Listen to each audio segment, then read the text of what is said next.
Southgate here from hEDS Rehab. We've got Holly helping today. Right, so we are going to look at our final exercise on helping to improve dorsiflexion of the ankle in a hypermobile leg and ankle and foot. So this is a standing up squatting exercise. It's a much more advanced exercise, so you can gauge where you're at. I would recommend that you go through the series of exercises so that you've got some freedom in the ankle before you attempt this one.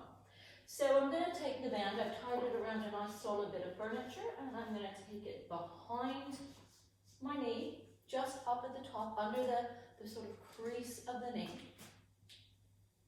And I'm going to give it some tension so I can feel that it's pulling forward. I'm going to hold on so that balance is not an issue here. And I want you to think about your feet at this point and how they're placed on the floor. So, are my ankles completely collapsed in? And can I start to lift that inside of the instep up a little bit?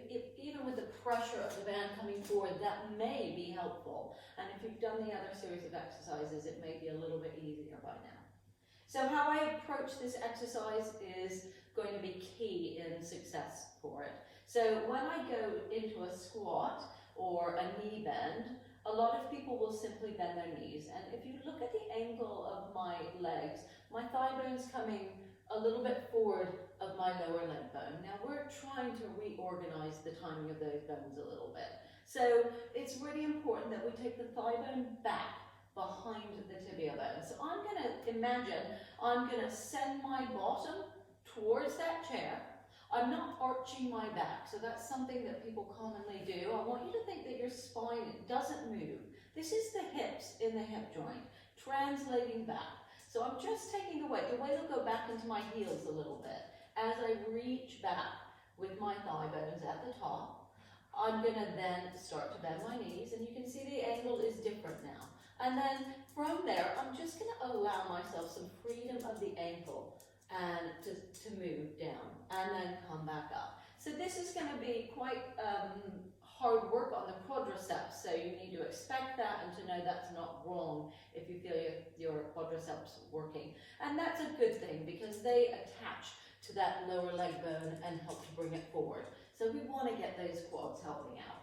So we're going to send the hips back, you're going to bend your knees, and you're going to allow those ankles to fold. Now, this should feel like the ankles are free, so don't continue down if you feel that you have any block feeling in the ankles, and standing upright. So that's one way that you can approach this, and that works really well if you have restrictions up at the knee and the tibia is really translated back there. But sometimes the issues are more down at the ankle joint themselves, so we can turn around with our feet facing forward, and we can put that TheraBand around the ankle. So that's going to help bring that bone back at the ankles. I'm going to give it some resistance, so it's going to really help me there. And I'm going to approach my squat in exactly the same way. So I'm holding onto a chair. I would always recommend holding onto something because we don't want this to be a balance exercise. You can do that later once the ankles are feeling really good and free and the foot alignment is improved. So we're going to send the hips back. So I'm reaching for my table, and then I'm going to bend the knees, and now I'm just going to enjoy that sensation of freedom at my ankles. So I'm just going to allow myself to fold to there, and then I'm going to start to re-stack my bones, and as I stand up, I want to think that my thigh bone actually comes back first, or lifts off the lower leg bone, and that makes it really hard to hyperextend your knees. And same thing again, hello, and we've got lots of helpers today. The thigh bones go back, you're going to bend your knees, you're going to bend your ankles like an accordion, the hips, the knees, and the ankles all moving at the same time. Restacking those bones, I'm going to lift my thigh bone up and back before my lower leg bone so I can't hyperextend. We don't want you to go all the way back into those knees because then you'll be undoing all that good work you've done.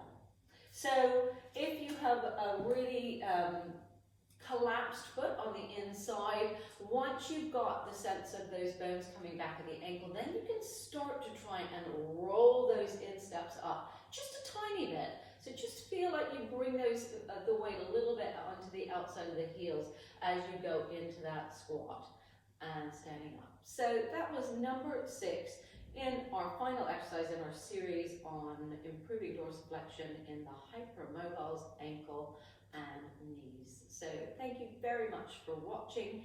It's Bonnie Southgate from hEDS Rehab.